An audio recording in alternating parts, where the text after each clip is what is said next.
Hello students, welcome to the PM studies. तो बच्चों, बार physics exam के लिए हमने एक सीरीज़ स्टार्ट की है मैथमेटिकल फिजिक्स की। तो इसके बहुत सारे लेक्चर्स हो गए हैं, तो आप लोग प्लीज़ पहले उन लेक्चर्स को देख लीजिए। लेक्चर्स के लिंक आपको डिस्क्रिप्शन बॉक्स में मिल जाएंगे। ओके, तो बच्चों आज का लेक्चर स्टार्ट करते हैं हम लोग। तो बच्चों पहले हम क्वेश्चन को रीड कर लेते हैं। क्वेश्चन नंबर 19 है ये। The matrix A is equal to, तो आपके पास बच्चों एक मैट्रिक्स गिवन है 2x2 की, ठीक है ना। एक मैट्रिक्स गिवन है 2x2 की, और आपको इसमें फाइंड आउट करना है कि ये जो मैट्रिक्स है ए मैट्रिक्स, ये किस प्रॉपर्टीज़ को सेटिस्फाई कर रही है, ठीक है। तो उसी के अकॉर्डिंग आपका आंसर आ जाएगा। अगर ऑर्थोगोनल प्रॉपर्टीज़ को सेटिस्फाई कर रहा है तो ऑब्वियस है कि ए मैट्रिक्स आपकी ऑर्थोगोनल होगी। अगर सिमेट्री की प्रॉपर्टीज़ को सेटिस्फाई कर रहा है तो सिमेट्रिक, और अगर एंटी सिमेट्रिक तो एंटी सिमेट्रिक, एंड अगर यूनिटरी तो आपका जो आंसर होगा वो यूनिटरी हो जाएगा। ओके, तो बच्चों देखिए, इस क्वेश्चन को स्टार्ट करने से पहले मैं आपको थोड़ा सा इनकी बेसिक प्रॉपर्टीज़ बता दूंगी, उसी के अकॉर्डिंग हम क्वेश्चंस को सॉल्व कर पाएंगे। तो देखिए बच्चों, मैट्रिक्स टॉपिक की अगर हम बात करें तो इसमें से 6 मैट्रिक्स ऐसी है जो बहुत ही इंपॉर्टेंट है। एक बार देख लेते हैं। सबसे पहले आ जाता है बच्चों सिमेट्रिक मैट्रिक्स, ठीक है ना। एक आपकी हो गई सिमेट्री मैट्रिक्स। फिर अगर हम बात करते हैं, देखो सिमेट्रिक हो गया, दूसरा आपका बच्चों एंटी सिमेट्रिक हो गया, ठीक है ना।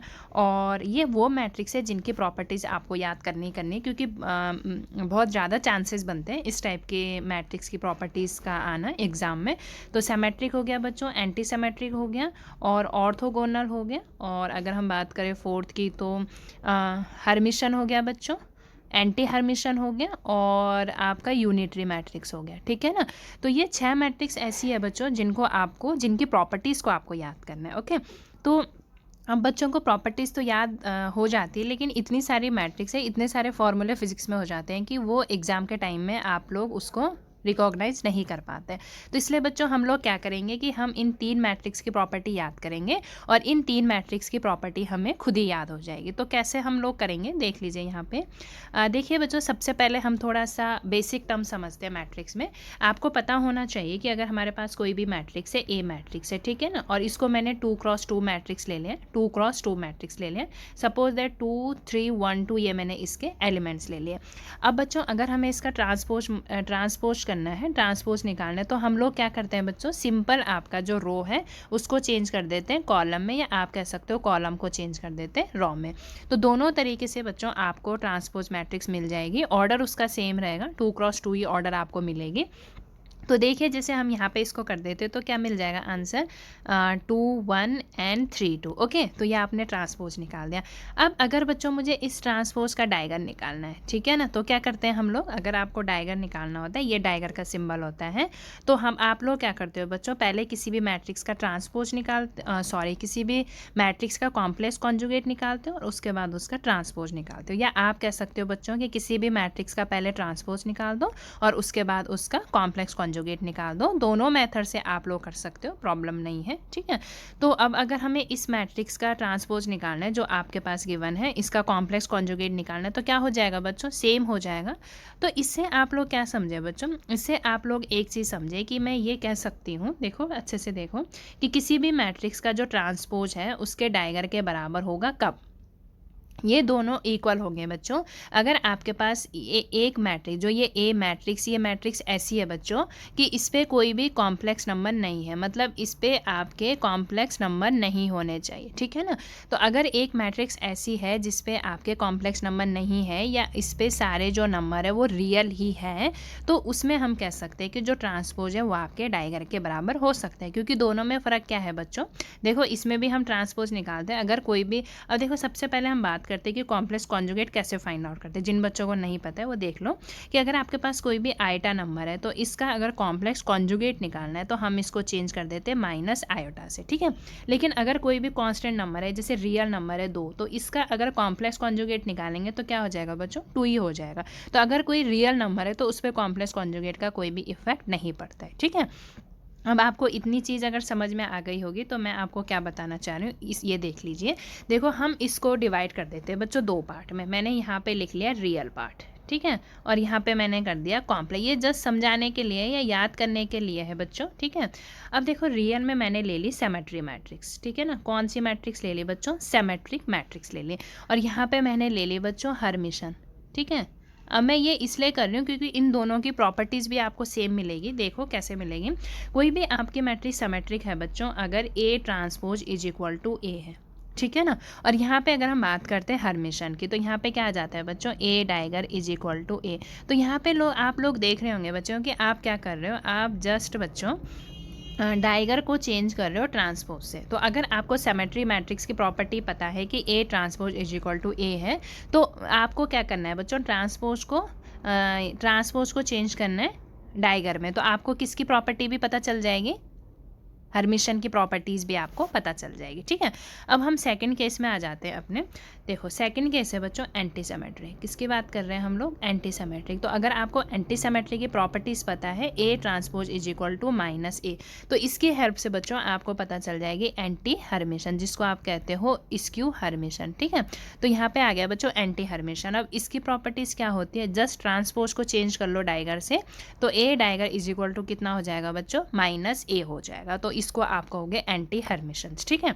अब देखो यहाँ पे थर्ड हम बात करते हैं बच्चों ऑर्थोगोनल की। कौन सी बात करते हैं हम लोग, ऑर्थोगोनल मैट्रिक्स के।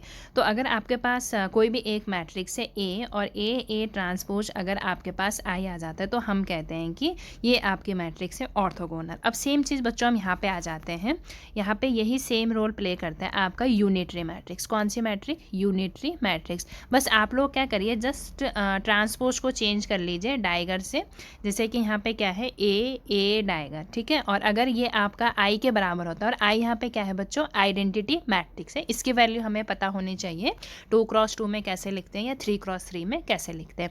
तो बच्चों यहाँ पे आप लोगों ने देखा कि अगर आपको सिमेट्रिक मैट्रिक्स, एंटी सिमेट्रिक और ऑर्थोगोनल इन तीनों की प्रॉपर्टी याद है, तो आपको जस्ट ट्रांसपोज को डायगर में चेंज करना है, तो आपको Hermitian, anti Hermitian, unitary matrix की प्रॉपर्टी आपको खुद ही आ जाएगी, ठीक है। दूसरी चीज़ बच्चों, अगर आप पढ़ोगे यहाँ पे कि eigen values of symmetric and anti symmetric, तो देखना बच्चों की जो आइगन वैल्यूज़ की प्रॉपर्टीज़ है वो कहीं ना कहीं इन दोनों की सेम होती है, इन दोनों की सेम होती है और इन दोनों की सेम होती है, ठीक है। तो आपको बच्चों इसको कंपैरिजन इससे करना है, इसका कंपैरिजन इससे करना है, और ऑर्थोगोनल का कंपैरिजन यूनिटरी मैट्रिक्स से करना है। तो आई होप बच्चों जो मैं आपको बताना चाह रही हूँ ये आपको समझ में आ गया होगा, ठीक है। तो आगे बढ़ते हैं अपने क्वेश्चंस की तरफ। तो बच्चों यहाँ पे देखिए, तो यहाँ पे हम लोग क्या करते हैं, हमारे पास यहाँ पे गिवन है 4 option. Option A orthogonal, symmetric, anti symmetric, unitary. तो आई होप बच्चों आपको चारों जो आपके पास चारों ऑप्शन में मैट्रिक्स दी होगी, तो इनकी प्रॉपर्टीज़ आपको आ गई होगी समझ में, ठीक है ना। एक बार दोबारा रिकॉल कर लेते हैं। ऑर्थोगोनल की कितनी होती है बच्चों, A transpose A is equal to I होती है इसकी प्रॉपर्टी। सिमेट्रिक की क्या होती है, A transpose is equal to A होता है। एंटी सिमेट्रिक के A transpose is equal to minus A होता है बच्चों। और यूनिटरी की क्या होती है, A dagger is equal to I होता है, ओके। तो ये है बच्चों चारों मैट्रिक्स के कॉरस्पॉन्डिंग प्रॉपर्टीज़, ओके। तो आपको इस टाइप के क्वेश्चंस भी मिल सकते हैं डायरेक्टली। अब देखिए बच्चों यहाँ पे हमें गिवन है कि ये जो मैट्रिक्स है ये आपका कौन सी मैट्रिक्स होगी, मतलब किस मैट्रिक्स की प्रॉपर्टीज़ को यहाँ पे सेटिस्फाई कर रही है। तो बच्चों देखिए हमने अभी पढ़ा कि ऑर्थोगोनल, एंटी सिमेट्रिक और सिमेट्रिक ये सारी रियल है। तो यहाँ पे जो आपको मैट्रिक्स दिख रही है बच्चों 2x2 की, तो इस पर आपके कॉम्प्लेक्स नंबर है। तो मैं ऑप्शन ए बी सी ना चेक करके, आप लोग अगर आपके पास टाइम है तो आप लोग तीनों ऑप्शन को चेक कर सकते हैं, बट मैं ऑप्शन डी बच्चों यहाँ पे चेक कर रही हूँ, यूनिटरी मैट्रिक्स। मतलब मैं ये मान के चल रही हूँ कि अगर ये यूनिटरी मैट्रिक्स है तो ये इस प्रॉपर्टीज़ को सेटिस्फाई करेगी, ओके। तो आपके पास जो मैट्रिक्स है बच्चों वो मैट्रिक्स क्या है देख लेते हैं। ए मैट्रिक्स गिवन है 1/√3 is equal to 1 plus iota 1 minus iota and -1, okay. और आपको फाइंड आउट करना है ए डाइगर। तो मैं क्या करती हूँ बच्चों यहाँ पे ए डाइगर की वैल्यू फाइंड आउट करती हूँ। इतना स्पेस नहीं है, यहीं पे लिख लेती हूँ ए डाइगर। ये जो आपकी वैल्यू है बच्चों ये ए डाइगर है, ओके। तो ए अगर आपके पास पता है तो ए डाइगर हम लोग साइड में निकाल देते हैं। तो ए डाइगर आप कैसे निकालोगे, पहले ए का करोगे ट्रांसपोज और उसके बाद उसका कॉम्प्लेक्स कॉन्जुगेट, ओके। तो हम लोग बच्चों यहाँ पे पहले निकाल लेते हैं ट्रांसपोज निकालेंगे, उसके बाद उसका कॉम्प्लेक्स कॉन्जुगेट कर देंगे। तो देखिए सबसे पहले हम लोग ट्रांसपोज निकालते हैं, तो ये 1/√3 आ जाएगा, ठीक है ना। आपको समझ में नहीं आ रहा होगा, एक सेकेंड रुकिए। देखिए बच्चों, मैं सबसे पहले निकाल लेती हूँ ए का ट्रांसपोज। ठीक है, तो ए का ट्रांसपोज कितना हो जाएगा 1/√3। ये तो बाहर है, कांस्टेंट है, सेम लिख लीजिए। यहाँ पे 1 हो जाएगा बच्चों, यहाँ पे 1 minus iota and 1 plus iota, यहाँ पे -1 हो जाएगा। 2x2 की मैट्रिक्स है ये। तो ये आपके पास आ गया बच्चों ए ट्रांसपोज। ओके, अब आपको निकालना है ए ट्रांसपोज का कॉम्प्लेक्स कॉन्जुगेट, और वो आपका क्या हो जाएगा, वो आपका ए डाइगर हो जाएगा। तो मैं उसको बच्चों यहीं पे लिख लेती हूँ डायरेक्टली। देखो 1/√3 है, इसको मैं बाहर ही ले लेती हूँ। अब 1 का कितना होगा, कांस्टेंट है, 1 ही आएगा, और 1 माइनस आयोटा का बच्चों 1 प्लस आयोटा, साइन चेंज हो जाता है कॉम्प्लेक्स कॉन्जुगेट से, और 1 प्लस आयोटा का कितना हो जाएगा 1 माइनस आयोटा, और -1 का -1 ही होगा। ठीक है, तो देखिए ये हमारे पास ए मैट्रिक्स हो गया और ये आपके पास ए डाइगर मैट्रिक्स हो गया। ठीक है, अब इसको सॉल्व करते हैं, कंटिन्यू क्या आता है आंसर देख लेंगे। तो ए डाइगर की वैल्यू कितनी आ गई बच्चों, देखिए यहाँ पे ये आपके पास 1/√3, ये 1/√3 और ये भी 1/√3 है, तो कितना आएगा सॉल्व करके 1/3 आ जाएगा। अब आपको बच्चों मल्टीप्लिकेशन आना चाहिए मैट्रिक्स का, बहुत ही इजी होता है। कैसे करते हैं मल्टीप्लाई, R1 को मल्टीप्लाई कर देंगे आप लोग C1 के साथ, तो कर लेते हैं पहले। R1 की C1 के साथ आ जाएगा। तो बच्चों देखिए 1 × 1 कितना आ गया, 1 आ गया। और यहाँ पे आपको एक फॉर्मूला पता होना चाहिए बच्चों। फॉर्मूला क्या है आपका, a + b, यहाँ पे लिख लेती हूँ साइड में, a + b और a - b, ये क्या होता है बच्चों, a² - b² होता है। ठीक है ना, तो ये फॉर्मूला हम लोग यूज़ करते हैं यहाँ पे, सेम प्रॉपर्टीज़ हम यूज़ करेंगे यहाँ पे। तो अब देखिए यहाँ पे 1 प्लस आयोटा और 1 माइनस आयोटा, तो कितना हो जाएगा बच्चों, a² - b², तो a² मतलब 1 का स्क्वायर 1 आ जाएगा, और -b का स्क्वायर, तो माइनस देखो माइनस और b का स्क्वायर, b की वैल्यू कितनी है आयोटा है, तो आयोटा का स्क्वायर दैट मीन्स ये माइनस हो गया बच्चों, और आयोटा स्क्वायर की वैल्यू माइनस ही होती है, तो माइनस माइनस प्लस मतलब +1 आ जाएगा आपका। ठीक है ना, अब सेम चीज़ बच्चों R1 की मल्टीप्लाई करते हैं C2 के साथ। देखो R1 की मल्टीप्लाई C1 के साथ कर ली, अब हम लोग करते हैं R1 की मल्टीप्लाई C2 के साथ। ठीक है, तो कैसे करेंगे देख लीजिए, 1 की मल्टीप्लाई 1 प्लस आयोटा के साथ, तो 1 प्लस आयोटा और 1 प्लस आयोटा की सॉरी यहाँ पे आ जाएगा बच्चों, ये जो मल्टीप्लाई जो यहाँ पे मल्टीप्लिकेशंस हो रही है, तो हम लोग कर रहे हैं, हाँ सही है, 1 की मल्टीप्लाई पहले इसके साथ कर ली, ठीक है, और फिर इसकी मल्टीप्लाई बच्चों इसके साथ कर लो, तो ये -1 माइनस आयोटा आ गया। ठीक है, अब बच्चों जो हमारे पास R2 है, इसकी मल्टीप्लाई C1 के साथ कर लो, तो 1 माइनस आयोटा × 1 कितना हो जाएगा 1 माइनस आयोटा, और -1 की 1 माइनस आयोटा से कर दो, तो -1 और माइनस माइनस प्लस आयोटा आ गया।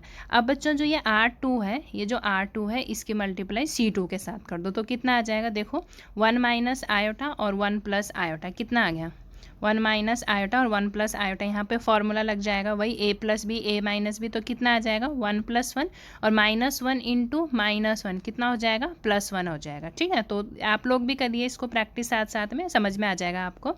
तो बच्चों यहाँ पे देखिए ए डाइगर की वैल्यू कितनी आ गई हमारे पास 1/3, ठीक है ना, 1/3, और ये आपका 1 + 1 + 3 हो गया, ये आपका सारा कैंसिल आउट करके 0 हो गया, यहाँ पे भी 0 हो गया, और ये आपका बच्चों 3 हो गया। ठीक है, और ये जो मैट्रिक्स हमें मिली मल्टीप्लिकेशंस करके, ये 2x2 की मैट्रिक्स है ये हमारे पास। ओके, तो बच्चों देखिए यहाँ पे ए डाइगर को जब हम लोगों ने सॉल्व किया तो ये कितना आया इसको क्या करिए बच्चों, जो 1/3 है इसको मल्टीप्लाई कर दीजिए अंदर। ठीक है ना, तो ये कितना हो जाएगा हमारे पास 3/3, 0 0 3/3। ठीक है, तो इसको जब हमने सॉल्व करा बच्चों, तो ये फाइनली हमारे पास आया 1 0 0 1। ओके, 2x2 की मैट्रिक्स, और आपको पता होगा बच्चों कि 1 0 0 1 आपके पास क्या होती है, आइडेंटिटी मैट्रिक्स होती है। तो अभी आप लोगों ने देखा बच्चों कि हम लेफ्ट हैंड साइड लेके चले, ए डाइगर लेके चले, और हमें जो आंसर में मिला वो क्या मिला, आइडेंटिटी मैट्रिक्स मिला। ठीक है, अब दोबारा चले जाते हैं अपने क्वेश्चंस में, इसको थोड़ा सा याद रख लीजिए आपको कि हमारा जो आंसर आया वो क्या आया है, आई आया है। ठीक है, तो दोबारा क्वेश्चन में चलते हैं अपना, क्या था हमारा क्वेश्चन, ओके, तो the matrix A is orthogonal, symmetric, anti या यूनिटरी। तो मैंने यहाँ पे भी आपको लिखा रखा है कि अगर ए डाइगर आपका आई के बराबर होता है तो कौन सी मैट्रिक्स होती है, यूनिटरी मैट्रिक्स होती है। तो आपका जो बच्चों आंसर आया वो क्या आया, आंसर नंबर डी आया, यूनिटरी मैट्रिक्स। तो आई होप आपको बच्चों क्वेश्चन भी समझ में आ गया होगा, और इनकी प्रॉपर्टीज़ को कैसे लर्न करना है वो भी आपको समझ में आना चाहिए। ठीक है, तो बढ़ते हैं फिर नेक्स्ट क्वेश्चन की तरफ। तो ये है बच्चों हमारे पास क्वेश्चन 21 है, बहुत ही इंपॉर्टेंट है आपको। ठीक है ना, इस यहाँ पे आपको समझ में आ जाएगा कि कितना इंपॉर्टेंट कॉन्सेप्ट हमने यूज़ किया है इसमें। तो कॉम्प्लेक्स बहुत इंपॉर्टेंट टॉपिक है बच्चों, इसके सारे क्वेश्चंस मैंने आपको लगभग करा दिए हैं, कवर करा दिए हैं, आप लोग देख लीजिए बाकी के लेक्चर। तो रीड कर लेते हैं क्वेश्चंस को। द कंटूर इंटीग्रल, आपके पास बच्चों कंटूर इंटीग्रल गिवन है, एफ ऑफ जेड की वैल्यू आपको पता है यहाँ पे 1/1 प्लस जेड स्क्वायर गिवन है, evaluated along a contour going from minus infinity to plus infinity along the real axis and close in the lower half plane circle is equal to, यहाँ पे question mark है। Answer आपको given है pi, minus pi, 2 pi and minus 2 pi. Okay, तो यहाँ पे दो important चीज़ है बच्चों जो आपको याद करनी है कि एक तो यहाँ पे जो एफ ऑफ जेड की वैल्यू 1/1 प्लस जेड स्क्वायर है, दूसरा contour going from minus infinity to plus infinity. इस चीज़ को अभी हम डायग्राम की हेल्प से समझेंगे। ओके, जब मैं ड्रॉ करूँगी इसको, और close in the lower half plane है ये, सर्कल इज इक्वल टू। तो देखते हैं इस क्वेश्चन को कैसे सॉल्व करते हैं हम लोग। अब बच्चों देखिए यहाँ पे क्वेश्चन हमने रीड कर लिया अच्छे से। अब हमें पता है कि अगर हमें कोई भी इंटीग्रल जो आपका गिवन है कॉम्प्लेक्स में, या इस टाइप के इंटीग्रेशंस को अगर आपको सॉल्व करना होता है, तो इसके मैंने आपको बता रखे हैं कि कैसे हम इसको सॉल्व करते हैं। तो सबसे पहले बच्चों हम लोग पोल फाइंड आउट करते हैं। क्या फाइंड आउट करते हैं? पोल फाइंड आउट करते हैं। और पोल फाइंड आउट करने के लिए आप लोग क्या करते हो, डिनोमिनेटर को 0 रखते हो। तो वही चीज़ करते हैं यहाँ पे। एफ ऑफ जेड कितना गिवन है? 1/1 प्लस जेड स्क्वायर गिवन है। ओके, तो डिनोमिनेटर यहाँ पे 1 प्लस जेड स्क्वायर है, 1 plus Z square is equal to 0। तो यहाँ पे बच्चों Z square is equal to -1 आ गया। अब इसको अगर हम सॉल्व करेंगे तो जेड इज इक्वल टू कितना आया? प्लस आयोटा आया, और Z is equal to minus iota आया। ठीक है, हम इसको अगर मैं नाम दे देती हूँ बच्चों Z1 और इसको दे देती हूँ Z2। तो हमारे पास यहाँ पे दो पोल आए हैं, एक तो आपका आया है बच्चों प्लस आयोटा और दूसरा आपका आया है माइनस आयोटा। इसको ये 2 है यहाँ पे, तो plus iota and minus iota. अब बच्चों हमने यहाँ पे पोल तो फाइंड आउट कर लिए हैं। अब हमें फाइंड आउट करना होता है इसके क्रॉसपॉन्डिंग रेजिड्यू, मतलब इसके corresponding residue. Suppose that R1 आएगा और ये आपका R2 आएगा। जैसे बच्चों आप रेजिड्यू फाइंड आउट कर देंगे, सिंपल पोल है ये, तो सिंपल पोल पे आपको पता होता है कि क्या होता है रेजिड्यू, कितना होता है बच्चों? Limit Z tends to Z naught, जो भी आपके पास पोल है, और ये आ जाएगा बच्चों Z minus Z not into F of Z. ठीक है, तो ये आपका सिंपल पोल पे होता है रेजिड्यू निकालना। तो जब आप R1 R2 को निकाल दोगे तो इसका मतलब हम यहाँ पे यूज कर सकते हैं बच्चों कॉची रेजिड्यू थ्योरम, जो क्या कहती है कि अगर आपके पास कोई भी क्लोज इंटीग्रल है एफ ऑफ जेड, उसको देख लीजिए थोड़ा सा अच्छे से। अगर आपके पास बच्चों कोई भी क्लोज इंटीग्रल है F of Z D Z, तो आप कॉची रेजिड्यू थ्योरम की हेल्प से निकाल सकते हो। 2 पाई आयोटा आ जाएगा बच्चों, और यहाँ पे सम ऑफ रेजिड्यू, लेकिन इसमें एक वो होती है बच्चों कंडीशन कि जो आपके पोल्स होते हैं वो विद इन सी होने चाहिए, उसी के क्रॉसपॉन्डिंग आप लोग रेजिड्यू फाइंड आउट करोगे। ठीक है, तो ये तो हो गई कुछ बेसिक चीज़ जो इंपॉर्टेंट थी, वो मैंने आपको बता दी है।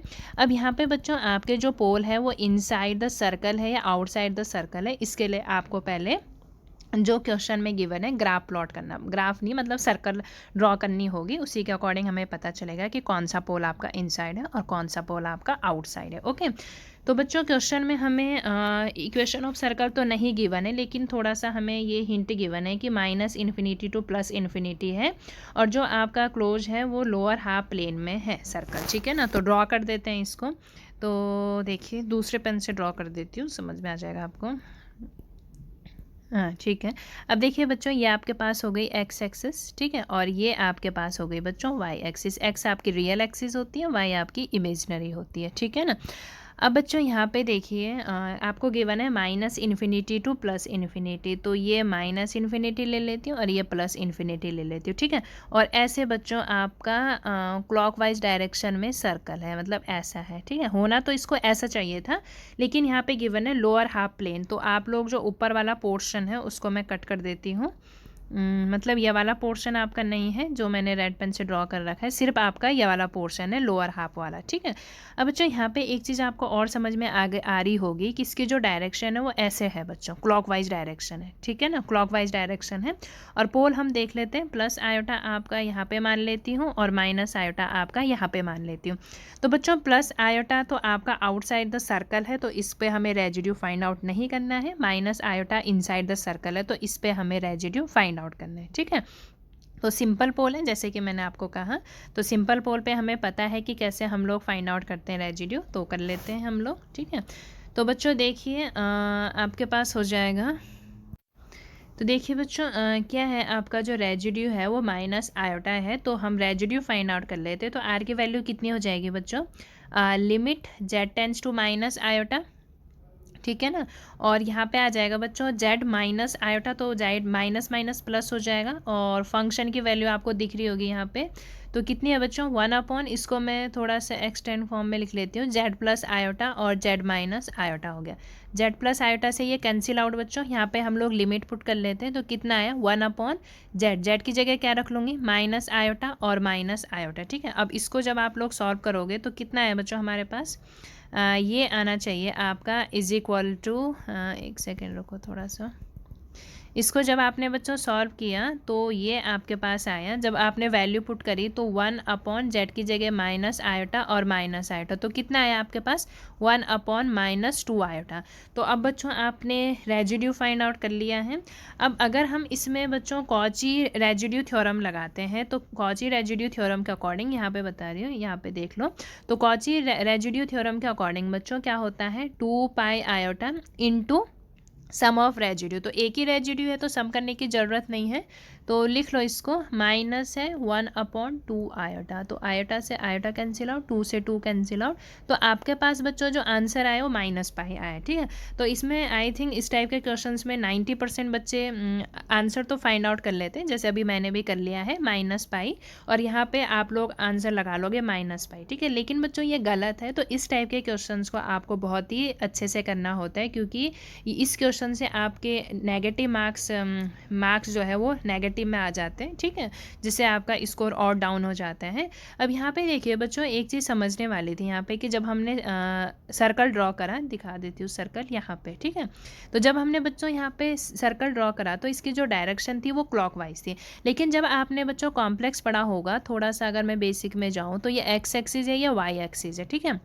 और यहाँ पे जब आपका थीटा इंक्रीज होता है तो ऐसे में होता है, मतलब जो कॉम्प्लेक्स में जो डायरेक्शन हम लेते हैं वो हम लेते हैं बच्चों एंटी क्लॉकवाइज, ठीक है। क्या लेते हैं, एंटी क्लॉकवाइज लेते हैं। और जो भी हमने फॉर्मूले प्रूव किए हैं, या कॉची रेजिड्यू थ्योरम हो गया, या जो भी कॉम्प्लेक्स से रिलेटेड जो भी चीज़ें हमने प्रूव करी है, तो उसमें बच्चों हमने जो इसकी डायरेक्शन है वो एंटी क्लॉकवाइज डायरेक्शन ही लेके हम लोग चले हैं, ठीक है।